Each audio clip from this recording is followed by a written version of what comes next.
بسم اللہ الرحمن الرحیم۔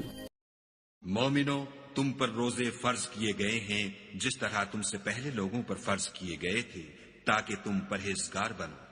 روزوں کے دن گنتی کے چند روز ہیں، تو جو شخص تم میں سے بیمار ہو یا سفر میں ہو تو دوسرے دنوں میں روزوں کا شمار پورا کر لے، اور جو لوگ روزہ رکھنے کی طاقت رکھیں لیکن رکھیں نہیں، وہ روزے کے بدلے محتاج کو کھانا کھلا دیں، اور جو کوئی شوق سے نیکی کرے تو اس کے حق میں زیادہ اچھا ہے، اور اگر سمجھو تو روزہ رکھنا ہی تمہارے حق میں بہتر ہے۔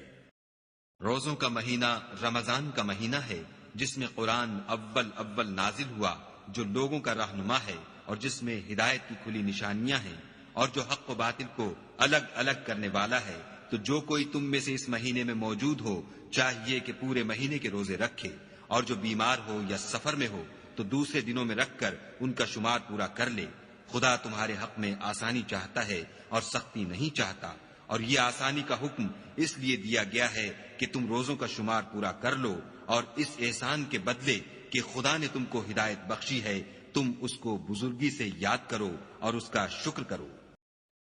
اور اے پیغمبر، جب تم سے میرے بندے میرے بارے میں دریافت کریں تو کہہ دو کہ میں تو تمہارے پاس ہوں، جب کوئی پکارنے والا مجھے پکارتا ہے تو میں اس کی دعا قبول کرتا ہوں۔ تو ان کو چاہیے کہ میرے حکموں کو مانیں اور مجھ پر ایمان لائیں تاکہ نیک رستہ پائیں۔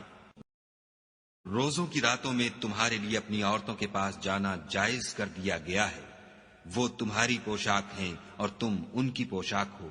خدا کو معلوم ہے کہ تم ان کے پاس جانے سے اپنے حق میں خیانت کرتے تھے، سو اس نے تم پر مہربانی کی اور تمہاری حرکات سے درگزر فرمائی۔ اب تم کو اختیار ہے کہ ان سے مباشرت کرو، اور خدا نے جو چیز تمہارے لیے لکھ رکھی ہے یعنی اولاد، اس کو خدا سے طلب کرو، اور کھاؤ اور پیو یہاں تک کہ صبح کی سفید دھاری رات کی سیاہ دھاری سے الگ نظر آنے لگے، پھر روزہ رکھ کر رات تک پورا کرو۔ اور جب تم مسجدوں میں اعتکاف بیٹھے ہو تو ان سے مباشرت نہ کرو، یہ خدا کی حدیں ہیں، ان کے پاس نہ جانا۔ اسی طرح خدا اپنی آیتیں لوگوں کے سمجھانے کے لیے کھول کھول کر بیان فرماتا ہے تاکہ وہ پرہیزگار بنے۔